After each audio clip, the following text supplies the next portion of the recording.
process to inspect one set of manual drilling and milling machine before shipment. First, check whether our configuration and accessories are correct.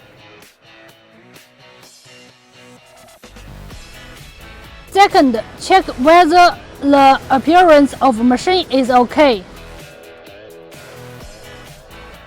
Third, check whether the operation is smoother.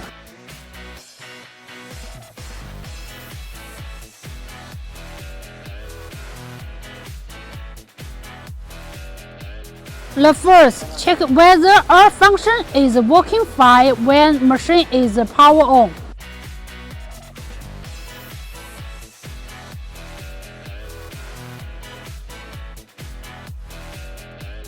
The fifth, let the machine working around 1 hour to see any oil seepage and check performance of motor and other electric parts.